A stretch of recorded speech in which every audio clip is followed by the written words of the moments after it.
সকল শিক্ষার্থী ও ভিউয়ারদের আমার চ্যানেলের পক্ষ থেকে জানাই আন্তরিক শুভেচ্ছা ভালোবাসা। আজকে আমরা বিভিন্ন প্রকার কেমিক্যাল রিঅ্যাকশন অর্থাৎ রাসায়নিক বিক্রিয়া নিয়ে আমরা আলোচনা করব। তো রাসায়নিক বিক্রিয়া কি সেটা তোমরা অনেকেই ধারণা আছে। তো রাসায়নিক বিক্রিয়া কি, যখন এক বা একাধিক পদার্থের কি হয় রাসায়নিক পরিবর্তনে পদার্থের গুলির অণুর গঠন পরিবর্তিত হয়ে কি হয় সম্পূর্ণ নতুন ধর্মবিশিষ্ট পদার্থের অণু গঠিত হয়, সেই ঘটনাটাকে আমরা বলে থাকি কি রাসায়নিক বিক্রিয়া। এবং বিক্রিয়ার ফলে কি হয় যে মূল উপাদান বা পরমাণু সংখ্যার কিন্তু কোনো পরিবর্তন হয় না, কেবলমাত্র কি হয় অণুর যে গঠন সেটা কি কেবলমাত্র কি হয় পরিবর্তন হয়। তো আজকে আমরা সেই রাসায়নিক বিক্রিয়ার বিভিন্ন যে টাইপস রয়েছে সেই টাইপস ধরনগুলো নিয়ে আমরা আলোচনা করব। তো প্রথমে যে রাসায়নিক বিক্রিয়াটি নিয়ে আমরা আলোচনা করব সেটা হচ্ছে সংশ্লেষণ বা প্রত্যক্ষ সংযোজন বিক্রিয়া। কি জানবো আমরা? সংশ্লেষণ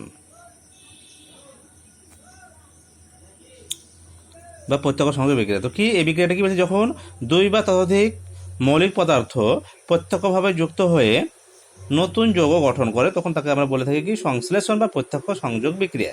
যেমন ধরো যদি উদাহরণ দিই যে ম্যাগনেসিয়ামের তারকে যখন কি করা হয় অক্সিজেনে দহন করা হয় তখন কি হয় ম্যাগনেসিয়াম অক্সিজেনের সঙ্গে কি হয় যুক্ত হয়ে কি তৈরি করে ম্যাগনেসিয়াম অক্সাইড গঠন করে।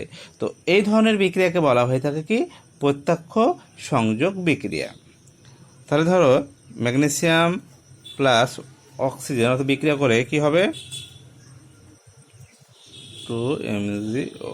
তাহলে এই যে বিক্রিয়াটা এটা কি হচ্ছে সংশ্লেষণ বা প্রত্যক্ষ সংযোগ বিক্রিয়া। আচ্ছা, এরপরে আসছি আমরা বিয়োজন বিক্রিয়া। তো বিয়োজন বিক্রিয়া কি, নামটা শুনেই বুঝতে পারছো যে বিয়োজিত হওয়া তাকে বলছে ডিকম্পোজিশন। তো বিয়োজন বিক্রিয়া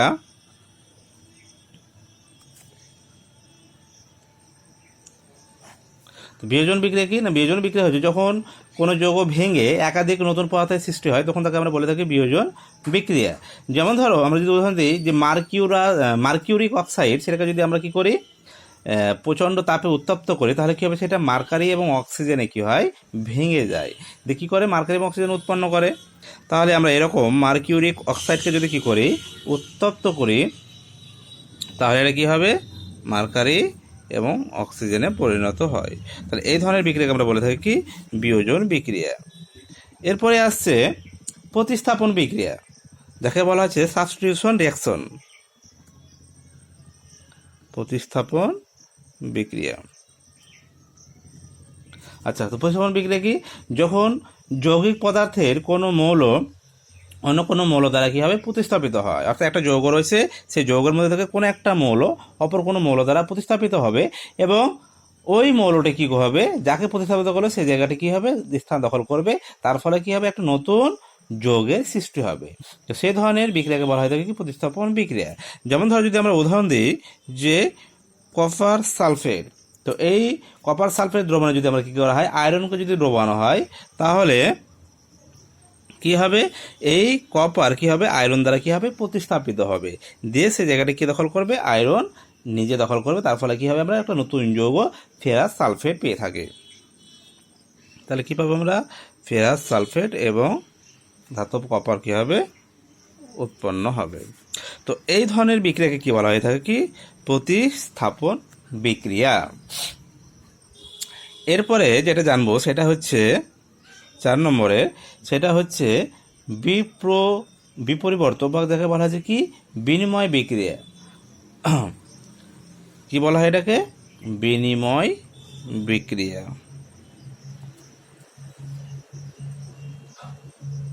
আচ্ছা, বিনিময় বিক্রিয়া আমরা শুনেই বুঝতে পারছো যখন কি হবে দুটি যৌগের উপাদান বা মূলকগুলি স্থান বিনিময় করে এবং দুটি নতুন যৌগের সৃষ্টি করে তখন তাকে বিপরিবর্তক বা বিনিময় বিক্রিয়া বলে।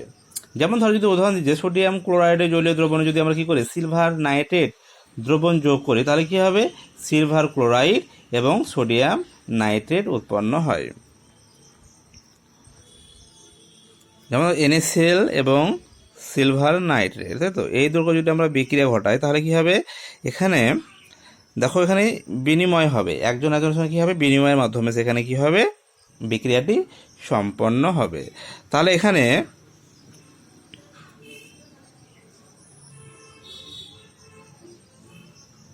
এইভাবে তারা কি করবে, নিজেদের মধ্যে কি হবে, বিনিময় করবে। বিনিময় করলে কি হবে, এখানে AgCl সিলভার ক্লোরাইড তৈরি হবে, আর তৈরি হবে সোডিয়াম নাইট্রেট। তো এ ধরনের বিক্রিয়া কি বলা হচ্ছে, বিনিময় বিক্রিয়া। আচ্ছা, এরপরে যে বিক্রিয়াটি জানবো সেটা হচ্ছে উভমুখী বিক্রিয়া, যাকে বলা হচ্ছে রিভার্সিবল রিঅ্যাকশন। উভমুখী বিক্রিয়া। আচ্ছা, উভমুখী বিক্রিয়া। তো উভমুখী বিক্রিয়া কি না, উভমুখী বিক্রিয়া হচ্ছে যে বিক্রিয়া কি হয়, উৎপন্ন যৌগসমূহ আবার নিজেদের মধ্যে বিক্রিয়া করে পূর্বের যৌগ উৎপন্ন করে, সেই বিক্রিয়াকে বলা হয় থাকে উভমুখী বিক্রিয়াকে বলছে রিভার্সিবল রিঅ্যাকশন। তো দেখো বিক্রিয়াটা দেখালেই বুঝতে পারবে। যেমন ধরো ক্যালসিয়াম কার্বনেট, ক্যালসিয়াম কার্বনেটকে যখন কি করবে, এটা বিয়োজিত হয় বা ভেঙে যায়, তখন এটা কিসে পরিণত হয়, ক্যালসিয়াম অক্সাইড, এবং কি তৈরি করে, কার্বন ডাই অক্সাইড। এই যে যৌগগুলো তৈরি হলো ক্যালসিয়াম অক্সাইড এবং কার্বন ডাই অক্সাইড, এরা আবার কি করে, এরা আবার নিজেদের মধ্যে বিক্রিয়া করে কি তৈরি করে, ক্যালসিয়াম কার্বনেট তৈরি করে। অর্থাৎ এটা ভেঙে গিয়ে এই যৌগগুলো উৎপন্ন হচ্ছে, আবার এই যৌগগুলো নিজেদের মধ্যে কি হয়, এরা বিক্রিয়া করে আবার কি হচ্ছে, এই যৌগ উৎপন্ন করছে। তো এই ধরনের বিক্রিয়াকে বলা হয় দেখো উভমুখী।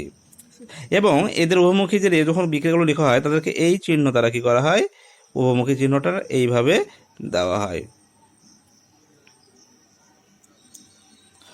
আচ্ছা, তো এই হচ্ছে কি উভমুখী বিক্রিয়া, এবং এই উভমুখী বিক্রিয়াগুলো আবদ্ধ পাত্রে করা হয়। আবদ্ধ পাত্রে না করা হলে কি উভমুখী বিক্রিয়া সম্ভব নয়। আচ্ছা, এরপরে যেটা জানবো সেটা হচ্ছে পারমাণবিক বিন্যাসের পুনর্গঠন বিক্রিয়া, যাকে বলা হচ্ছে পুনর্বিন্যাস বিক্রিয়া বলা হয়। কি বলা হয় থাকে, পুনর্বিন্যাস বিক্রিয়া বলা হয়ে থাকে। আবার একে বলছে রিঅ্যারেঞ্জমেন্ট রিঅ্যাকশন।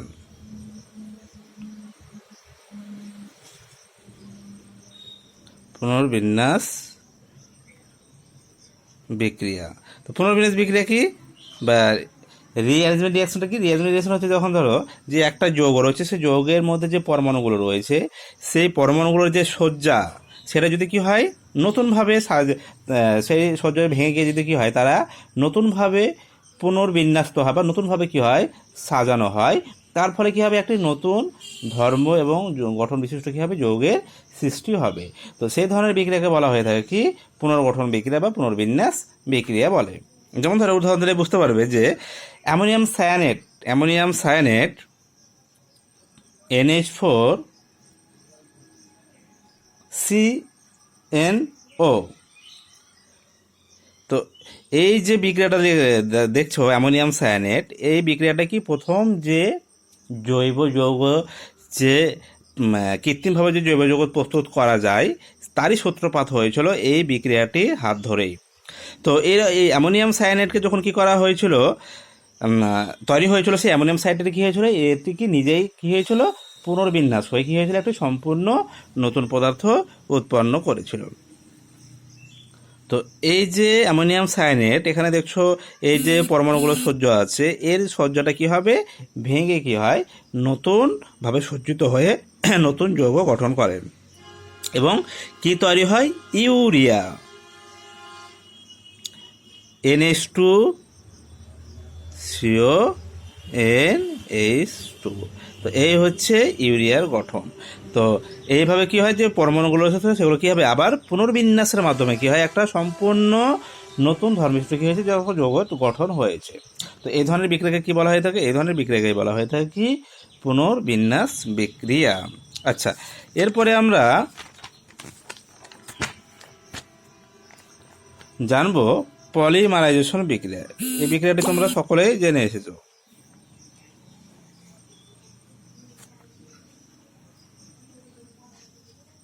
পলিমারাইজেশন কি বিক্রিয়া। তো এই বিক্রিয়াটা কি, যখন কোনো যৌগের একাধিক অণু নিজেদের মধ্যে কি হয়, বিক্রিয়া করে একটি নতুন পদার্থ সৃষ্টি করে, এবং যার আণবিক ওজন কি হয়, অনেক অনেক গুণ বেশি হয়ে থাকে পূর্বের। অর্থাৎ যে আমরা যে পলিমার, যে মনোমার পড়ে এসেছি, তাই তো, সেখানে যেমন আমরা কি দেখেছিলাম যে পলিথিন তৈরি হয়েছিল ইথিলিন থেকে। তো এই ধরনের বিক্রিয়াগুলোকে কি বলা হয়ে থাকে, কি পলিমারাইজেশন বিক্রিয়া। অর্থাৎ এখানে কি হয়, যখন অণুগুলো নিজেদের মধ্যে বিক্রিয়া করে একটা নতুন পদার্থ সৃষ্টি করে, এবং যার আণবিক ওজন কি হয়, পূর্বের সরল গুণিতক হিসাবে হয়ে থাকে, তখন আমরা সেই বিক্রিয়াকে বলা হয়ে থাকে কি পলিমারাইজেশন বিক্রিয়া। আচ্ছা, যেমন একটা ছোট্ট উদাহরণ, যেমন পলিথিন, যেমন ইথিলিন থেকে কি হলো পলিথিন তৈরি হয়। একইভাবে C2H2 এটা কার সংকেত? এটা হচ্ছে অ্যাসিটিলিনের সংকেত, তাই তো। তো 3টি অ্যাসিটিলিন যুক্ত হয়ে কি তৈরি করে? 6,6H6 অর্থাৎ কি তৈরি করে? বেনজিন তৈরি করে। তো এটাও কি, এটাও একটা পলিমারাইজেশন বিক্রিয়া। তার কারণ কি দেখো, এখানে 3টি অ্যাসিটিলিন অণু কি হয়েছে নিজেদের মধ্যে যুক্ত হয়ে এরা কি তৈরি করেছে? একটি নতুন যৌগের সৃষ্টি করেছে। তো এই ধরনের বিক্রিয়া বা ইথিলিন থেকে পলিথিনের যে বিক্রিয়া, সেগুলো কি সবগুলো কি পলিমারাইজেশন বিক্রিয়া। আচ্ছা, এরপরে আমরা যাব নতুন একটি রাসায়নিক বিক্রিয়া সম্পর্কে জেনে, সেটা হচ্ছে কি জুতো বিক্রিয়া। জুতো বিক্রিয়া কি তোমরা মোটামুটি ধারণা পেয়ে এসছো। আমরা এর আগে মাধ্যমিকের যে জৈব যৌগ ছিল ভৌত বিজ্ঞানের মধ্যে, সেখানেও তোমরা কি জুতো বিক্রিয়া সম্পর্কে ধারণা করে এসো। তো সেখানে দেখেছিলে যে যখন ইথিলিনের সঙ্গে ব্রোমিন জলের বিক্রিয়া করানো হচ্ছিল, তখন দেখবে যে লাল বর্ণের ব্রোমিন জল কি হয়েছিল? বর্ণহীন হয়েছিল। তো বিক্রিয়াটা কি ছিল? বিক্রিয়াটি ছিল এক ধরনের জুতো বিক্রিয়া। তো জুতো বিক্রিয়া কি? যে বিক্রিয়ায় কোনো পদার্থের অণুর সঙ্গে অপর কোনো পদার্থের অণু কী হবে? সরাসরি যুক্ত হয় এবং এতে সংশ্লিষ্ট অণু থেকে কোনো অংশ পৃথক হয়ে পড়ে না। তো সেই বিক্রিয়াকে বলা হয়ে থাকে কি জুতো বিক্রিয়া। যেমন কি উদাহরণ দিলাম, যে ইথিলিনকে যখন কি আমরা ব্রোমিন জলের সঙ্গে বিক্রিয়া করেছিলাম, তখন কি হয়েছিল? ডাইব্রোমো ইথেন, তাই তো। C2H2Br2। এটাকে যদি আমরা ভেঙে লিখি তাহলে কীরকম হবে? নিশ্চয়ই তোমাদের মনে আছে এগুলো।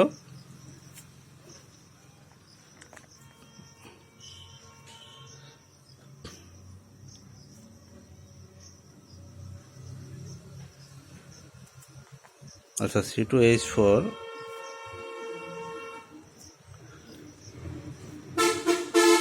এটা কি? সে ডাইব্রোমো ইথেন। তাহলে এখানে দেখো যে ইথিলিন ছিল, ইথিলিন এবং ব্রোমিন দুটো কি হয়েছে পরস্পর, এরা কি হয়েছে সরাসরি এরা কি যুক্ত হয়েছে এবং এখানে দেখো কোনো অংশই কিন্তু পৃথক হয়ে পড়েনি। তো এই ধরনের বিক্রিয়াকে কি বলা হয়ে থাকে? কি জুতো বিক্রিয়া। তাহলে কি জানলাম আমরা এবার? জুতো বিক্রিয়া। আচ্ছা, এরপরে যে বিক্রিয়াটি সম্পর্কে জানবো সেটা হচ্ছে অপনয়ন বিক্রিয়া। অপনয়ন বিক্রিয়া। আচ্ছা, তো অপনয়ন বিক্রিয়া কি? যখন কোনো যৌগের অণু থেকে একটি অণু বিচ্ছিন্ন হয়ে নতুন পদার্থ উৎপন্ন করে, তখন তাকে কি বলা হয়ে থাকে? অপনয়ন বিক্রিয়া। যেমন ধরো উদাহরণ দিয়ে তাহলে বুঝতে পারবে, যদি আমরা ইথনলকে, এটা কি ইথনল, তাই তো। তো ইথনলকে যখন কি করা হবে? সালফিউরিক অ্যাসিড দিয়ে তাপ দেওয়া হবে, তখন কি হবে? এখান থেকে জল বেরিয়ে যায়। ইথনল থেকে কি হবে? জল বেরিয়ে গিয়ে কী হবে? এটি কি সম্পূর্ণ নতুন ধর্মবিশিষ্ট একটি যৌগ উৎপন্ন করবে। সেই যৌগটি কী হবে? সেই যৌগটি হবে ইথিলিন C2H4 এবং জল। এটা তোমরা কি জৈব যৌগে পড়ে এসছো, বা এরপরে যখন আমরা জৈব যৌগ আলোচনা করবো তখন এই বিক্রিয়াগুলো আমরা জানতে পারবো। তো এই ধরনের বিক্রিয়াকে কি বলা হয়ে থাকে? কি অপনয়ন বিক্রিয়া। এখান থেকে কী হবে? যৌগ থেকে একটা অংশ কী হবে? পৃথক হয়ে যায়, আলাদা হয়ে যায়, দিয়ে কী হবে? একটি নতুন পদার্থের উৎপন্ন করে। আচ্ছা, এরপরে আমরা জানব যে ডিসপ্রপোর্শনেশন বিক্রিয়া। তো এই বিক্রিয়াটি তোমাদের মানে ভালোভাবে বুঝতে পারবে যখন আমরা জারণ বিজারণ যে অধ্যায়টি রয়েছে, তখন যখন আমরা আলোচনা করব জারণ বিজারণ বিক্রিয়া নিয়ে, তখন এই বিক্রিয়াটি সম্পর্কে ভালোভাবে বুঝতে পারবে। তো এখন একটু শুনে রাখো, যখন আমরা পড়বো তখন এটা ভালোভাবে বুঝতে পারবে। তো এই বিক্রিয়ায় কি হয়? এই বিক্রিয়ায় একটি পদার্থ কি হবে? সে একই সঙ্গে জারিত হবে, আবার সে একই সঙ্গে কি হবে? বিজারিত হবে। যেমন ধরো একটা বিক্রিয়ার উদাহরণ দিয়ে তাহলে বুঝতে পারবে। ডিসপ্রপোর্শন বিক্রিয়ার উদাহরণ, ডিসপ্রপোর্শনেশন। আচ্ছা, যখন ক্লোরিনের সঙ্গে কি করা হয়? সোডিয়াম হাইড্রক্সাইডের বিক্রিয়া ঘটানো হয়, তখন ক্লোরিনের যে জারণ অবস্থা সেটা হচ্ছে শূন্য। তো জারণ অবস্থা তুমি যদি এখন বুঝতেও না পারো, তো কোনো ব্যাপার নেই। এরপরে যখন আমরা জারণ বিজারণ বিক্রিয়া নিয়ে আলোচনা করবো তখন তোমরা ভালোভাবে এগুলো বুঝতে পারবে যে জারণ অবস্থা কি করে নির্ণয় করা হয়। তো এর সঙ্গে যখন NaOH বিক্রিয়া করা হয় তখন সেটা কি হয়, sodium chloride plus NaOCl plus কি তৈরি হয়, H2O। তো এখানে যদি আমরা জারণ অবস্থা যদি দেখি, জারণ অবস্থা কি, এখানে এই যে ক্লোরিনের জারণ অবস্থা এখানে হচ্ছে এখানে কি হবে, এটা হবে -1, এবং এখানে ক্লোরিনের যে জারণ অবস্থা সেটা হবে এখানে +1। তাহলে দেখো যে ক্লোরিনের জারণ অবস্থা 0 ছিল সেটা কি হয়েছে, একবার -1 হয়েছে, সেই ক্লোরিন একবার কি হয়েছে +1, অর্থাৎ একই সঙ্গে কি হয়েছে, জারণ এবং বিজারণ হয়েছে। তো এইটা এখন হয়তো বুঝতে অসুবিধা হবে তোমাদের, যখন আমরা কি বললাম জারণ বিজারণ অধ্যায়টা নিয়ে যখন আমরা পড়াশোনা করবো তখন দেখবে এটা খুব ইজিলি হয়ে গেছে। আচ্ছা, এরপরে আমরা নতুন একটা বিক্রিয়া আলোচনা করবো, সেটা হচ্ছে জারণ বিজারণ বিক্রিয়া। তো জারণ বিজারণ বিক্রিয়া শুরুতে কি আমাদের জারণ বিজারণ বিক্রিয়া জানলে তবে কি আমরা এই ধরনের বিক্রিয়াগুলোকে বুঝতে পারবো। জারণ বিজারণ বিক্রিয়া তো তোমরা জানোই যে জারণ বিজারণ কি হয়। তো যে বিক্রিয়া কি হয়, কোনো মৌল জারিত হয় এবং অন্য কোনো মৌল কি হবে, বিজারিত হয়, সেই বিক্রিয়াকে কি বলা হবে, জারণ বিজারণ বিক্রিয়া। অর্থাৎ এমন একটা বিক্রিয়া কি হবে, একজন জারিত হবে, একজন কি হবে, বিজারিত হবে। তো যেমন ধরো যখন ক্লোরিন গ্যাসকে কি করা হয়, অ্যামোনিয়াতে যখন কি হয়, অ্যামোনিয়ার সঙ্গে যখন ক্লোরিনের বিক্রিয়া ঘটানো হয় তখন কি তৈরি হয়, নাইট্রোজেন উৎপন্ন হয় এবং হাইড্রোজেন HCl উৎপন্ন হয়। তো এখানে কি হয়, এখানে অ্যামোনিয়ার কি হয়, অ্যামোনিয়ার এখানে জারণ ঘটে এবং ক্লোরিনের এখানে কি ঘটে, বিজারণ ঘটে। তো কি বললাম, বিক্রিয়াটি হচ্ছে ধরো অ্যামোনিয়া NH3 তার সঙ্গে বিক্রিয়া করেছে কার, ক্লোরিনের। তো ক্লোরিনের জারণ অবস্থা এখানে 0, এখানে যে নাইট্রোজেনের জারণ অবস্থা সেটা হচ্ছে -3। তো যখন এর সঙ্গে বিক্রিয়া ঘটানো হবে তখন কি তৈরি হবে, নাইট্রোজেন এবং HCl। এখানে নাইট্রোজেনের জারণ অবস্থা 0, এখানে ক্লোরিনের জারণ অবস্থা হচ্ছে -1। তাহলে দেখো 0 থেকে -1-এ গেছে আর এই মাইনাস থেকে 0-তে গেছে। তাহলে মাইনাস থেকে 0-তে যাওয়া অর্থাৎ সেটা হচ্ছে কি, জারণ, এবং এইটা হচ্ছে কি, বিজারণ। তো এখন বুঝতে অসুবিধা হলে কি বললাম, পরে যখন আমরা জানবো এগুলো দেখবে খুব সহজে বুঝতে পারছো। আচ্ছা, এরপরে আমরা জানবো আলোক রাসায়নিক বিক্রিয়া। এই বিক্রিয়াটি তোমরা মোটামুটি জানো, যাকে বলছে ফটোকেমিক্যাল রিঅ্যাকশন। দেখবে অনেক বিক্রিয়া রয়েছে যে বিক্রিয়াগুলো কি হয় আলোর উপস্থিতিতে আলোর উপস্থিতিতে বিক্রিয়াগুলো ঘটে থাকে। যেমন ধরো যে হাইড্রোজেন এবং ক্লোরিনের মধ্যে কি হয়, যদি আমরা অন্ধকার রাখি এরা কোনো বিক্রিয়া প্রায় ঘটেই না, কিন্তু এর আলোকের সংস্পর্শে কি হয়, হাইড্রোজেন এবং ক্লোরিন যুক্ত হয়ে হাইড্রোজেন ক্লোরাইড উৎপন্ন করে। তো এই ধরনের বিক্রিয়াকে কি বলা হয়ে থাকে, কি, আলোক রাসায়নিক বিক্রিয়া। তো কি জানছি আমরা, আলোক রাসায়নিক বিক্রিয়া। আচ্ছা, তাহলে কি উদাহরণ দিলাম, যে হাইড্রোজেন এবং ক্লোরিন যখন কি হবে, আলোক সংশ্লেষে কি হবে, HCl উৎপন্ন হয়। তো এই ধরনের বিক্রিয়াকে কি বলা হয় থাকে, আলোক রাসায়নিক বিক্রিয়া। এছাড়াও তোমরা যে বিক্রিয়াগুলো পড়ে এসছো, যে মিথেনের সঙ্গে ক্লোরিনের যে বিক্রিয়া সূর্যালোকের উপস্থিতিতে, তাই তো, সেটাও কি, সেটাও এক ধরনের আলোক রাসায়নিক বিক্রিয়া, যেখানে কি তৈরি হয়েছিল, ক্লোরোফর্ম তৈরি হয়েছিল, কার্বন টেট্রাক্লোরাইড তৈরি হয়েছিল। আশা করি তোমরা বিক্রিয়াটা ক্লাস 10-এ এগুলো তোমরা জেনে এসছো। আচ্ছা, এরপরে আমরা জানবো যে বিক্রিয়াটি, সেটা হচ্ছে কি শৃঙ্খল বিক্রিয়া। এই বিক্রিয়াটি, আচ্ছা, এরপর আমরা জানবো শৃঙ্খল বিক্রিয়া। শৃঙ্খল মানে বুঝতেই পারছো যে চেন, অর্থাৎ যখন কোনো একটি বিক্রিয়াকে পরপর ধাপে ধাপে কি হবে, সম্পন্ন হয়। তো সেই ধরনের বিক্রিয়াগুলোকে আমরা বলে থাকি শৃঙ্খল বিক্রিয়া। তো এই বিক্রিয়ার উদাহরণ আছে, যেমন ধরো যে আমরা যে নিউক্লিয় যে বিক্রিয়াগুলো পড়ে এসেছি, তো যখন ইউরেনিয়ামকে কি করা হয়, ইউরেনিয়ামকে যখন নিউট্রন দিয়ে আঘাত করা হয় তখন কি হয়, নিউটনের আঘাত করলে সেটি 56 এবং 36 পরমাণু ক্রমাঙ্ক বিশিষ্ট দুটি মৌলের উৎপন্ন হয়। একটা হচ্ছে কি বেরিয়াম এবং একটা হচ্ছে কি ক্রিপ্টন, এবং তার সঙ্গে কি হয়, 3টে নিউট্রন উৎপন্ন হয় এবং সেই সঙ্গে কি প্রচুর পরিমাণ শক্তির কি হয়, উৎপন্ন হয়। তাহলে কি ইউরেনিয়াম 235-92 যখন একে কি করা হবে, কোনো একটা নিউট্রন দিয়ে আঘাত করা হয়, এটা হচ্ছে ধরো সেই একটা নিউট্রন, এটা কি হচ্ছে, আঘাত করছো, আঘাত করলে কি হয়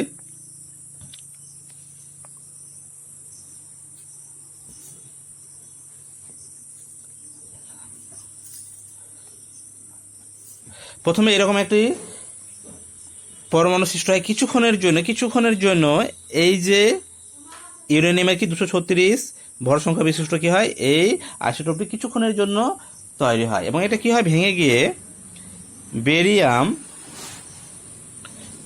56 147 প্লাস ক্রিপ্টন 36 86 এবং 3টি নিউট্রন তৈরি হয় এবং সেই সঙ্গে কি হয় শক্তি প্রচুর পরিমাণে কি হয় শক্তি তৈরি হয়।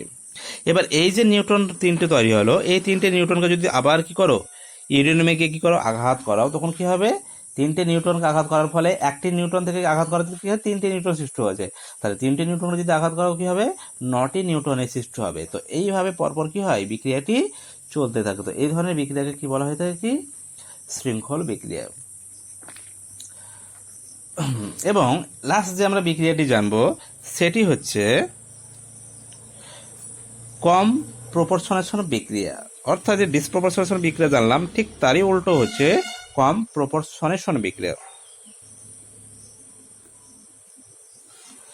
কম প্রপোর্শনেশন বিক্রিয়া, আচ্ছা কম প্রপোর্শনেশন বিক্রিয়া কি এটা জেনে নিই যে অসামঞ্জস্য বিক্রিয়া বা যে ডিসপ্রপোর্শনেশন বিক্রিয়া তার বিপরীত বিক্রিয়া হচ্ছে কম প্রপোর্শনেশন বিক্রিয়া। তো এই বিক্রিয়াতে কি হয় যে বিভিন্ন জারণ অবস্থা কি রয়েছে এই বিক্রিয়া কি হয় বিভিন্ন জারণ অবস্থায় অবস্থিত একটি মৌল মধ্যবর্তী কি একটি জারণ অবস্থা প্রাপ্ত হয়। তো যেমন ধরো উদাহরণ দিতে তাহলে বুঝতে পারবে যে সিলভারের যে দ্বিধাতব ধরো একটা জলীয় দ্রবণ রয়েছে যেখানে সিলভারের জারণ অবস্থা হচ্ছে কি +2 যেটা কি জলীয় দ্রবণে রয়েছে। তো এর সঙ্গে যখন কি হবে ধাতব সিলভার যখন কি হবে এই দুটোর মধ্যে বিক্রিয়া হয় তখন এটা কি হয় একযোজী সিলভারে পরিণত হয়।